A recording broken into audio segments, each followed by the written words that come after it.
Speaking of $30 million, there's a Perfect quarterback segue. named Russell Wilson who's making $39 million this year.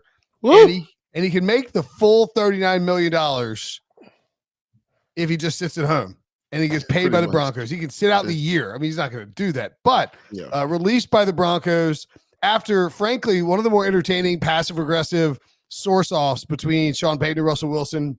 Russ goes out and does Brandon Marshall's podcast. Sean Payton's like talking about memes up at the combine podium. Just openly and flagrantly just taking shots at each other. Russ is like, I want to be a Bronco. It's like, no, you don't. You hate Sean Payton. Like, you guys just hate each other. You don't want to be cut because it's embarrassing to be cut. But nevertheless, he was $85 million in dead cap space. They can still designate him a post-June 1 cut, which I anticipate they'll do, but they have to hold the $85 million in dead cap space until June 1st, which dudes at that point, like, you might as well just eat the 85 for the full season. Was the Russell Wilson trade the worst trade of all time?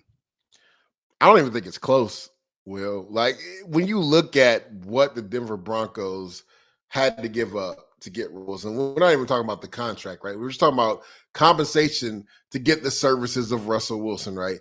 2 number ones, 2 number twos, a 5th round pick, plus 3 other players, right? So just that alone makes this the worst trade ever in NFL history. But let's put some icing on the cake, Will, right? Not only that, they decided to give him an extension. That extension doesn't even kick in until this year. So he was cut before he even got the money for the extension. Right? You talked about it. They're stuck with an $85 million cap hit, right? And they don't think it's as bad now just because the NFL, added $30 million to the cap for each team this year. So they feel like they can deal with that number throughout the last 2 years. The next 2 years, they'll probably break the number up. But you talked about it, Brinson. He's getting $39 million even if he just sits at home, right? $124 million, I believe, over the last 2 years. Yep. He's not even seeing that new contract this year, but he's getting the money from it. So, like, it's definitely the worst deal in NFL history because for some odd reason, I don't know if it was the personnel guys or the coaching staff, they thought they were a quarterback away. Well, it proved that they were more than a quarterback away. There was a lot of deficiencies on this team. And it's not just Russell Wilson, right? Let's not forget the Randy Gregory deal that they gave him. Didn't really work out well either. Right, there's been other deals. Jerry Jeudy never really took that step. Cortland Sutton hasn't been the guy he was since the knee injury. So there's been a lot of issues with this Denver Broncos team. They were never just one quarterback away. So for them, and a lot of people thought with that defense, right, that they were one quarterback away. But there were some clear deficiencies on this team, and they reared their ugly head once Russell Wilson got there, and it made it 10 times worse. Yeah, and the thing is, like, when they were a quarterback away, that was also when they had, it's like you fired your coach. You're not a quarterback away if you fire your coach. Like, exactly. you just fired your head coach and you think you're a quarterback away. They fired Vic Fangio. It's like, that's why your defense is great because Fangio is running his scheme there. And I think the other, like, the point about the extension, I mean, that's really what makes it. People who are like pro Broncos, pro Denver, trying to sort of cape up for Denver in that front office, say like, oh, well, you have to separate the extension from the trade. No, you don't. Like, you traded Russell. He didn't stay in Seattle because he wanted a new contract, and the Seahawks didn't want to give it to him, and they traded him at the right time. And frankly, the Seahawks are the big, just massive winners in that deal because they rebooted their whole franchise. I mean, Devin Witherspoon this year, Charles Cross, Boye Mafe, like, they drafted great players, and that helps. But I mean, that's the same thing as the extension. It's like, you say, well, you have to separate the picks from the players. No, like, those are the players they got. It's all together. Yeah, and it's like Denver could have had all of those players, and if they did that, then they might be a quarterback away, right? Yeah. But now they cut Russ. 5 years, 5-year extension. He's not going to play a snap. It's insane. Snap of it.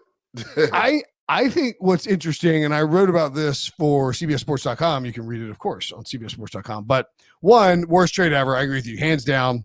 The Deshaun Watson trade could rival it because Houston rebooted their franchise too. But, I mean, like, Cleveland's at least going to see that thing out. Russ got cut. Yeah, exactly. Yeah.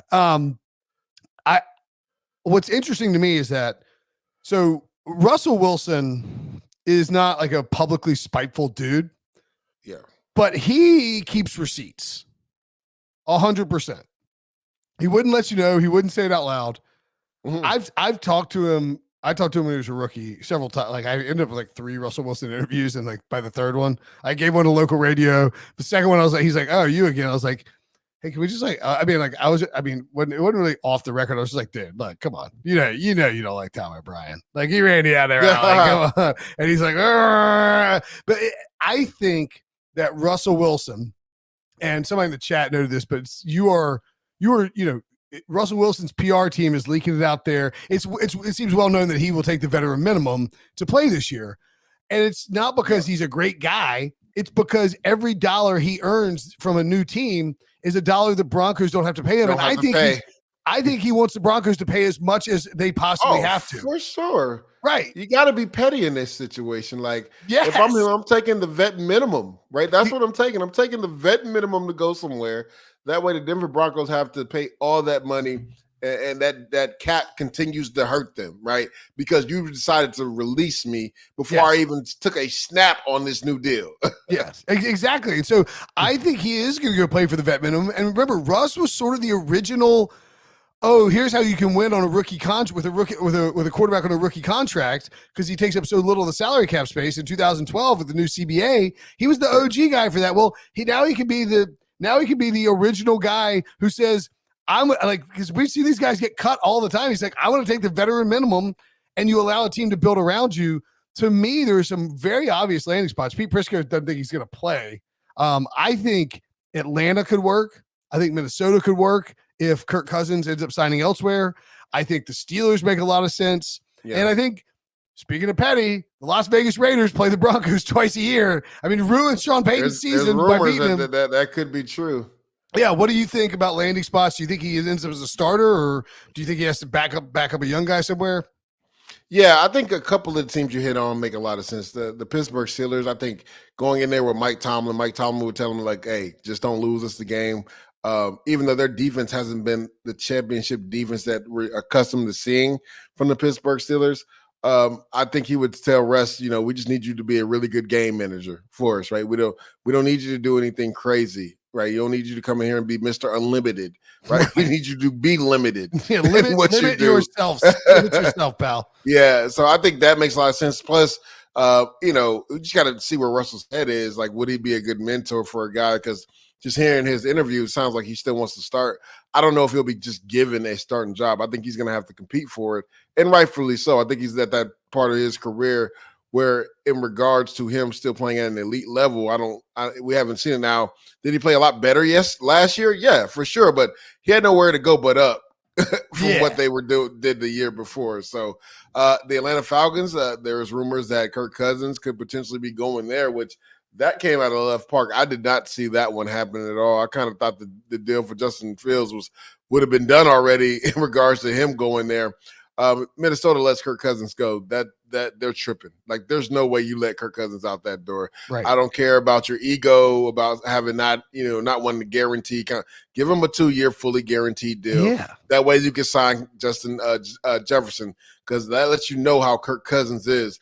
When the top receiver in the league says, I'm waiting to see what happens with my quarterback before I sign an extension. That lets you know what Kirk Cousins means to that offense and that team.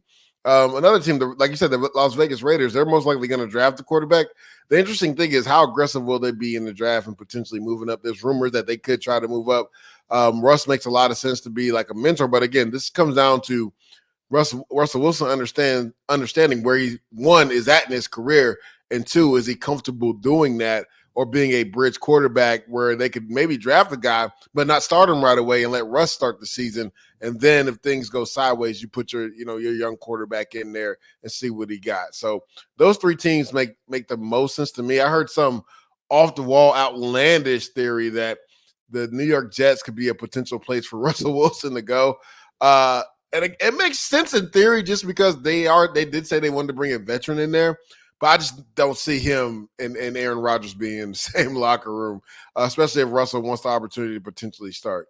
Yeah, I mean, the only logic there is, like, we got burnt by Aaron getting hurt last year, so we for sure. I mean, I don't think that I wouldn't do that if I were the Jets. Yeah, why would you want that unneeded press. You already get enough with the Right. Jets. Like if you didn't learn Russell your Wilson lesson, would bring so much press. if you didn't learn your lesson, somebody said he and Aaron would be best of friends. I don't think so.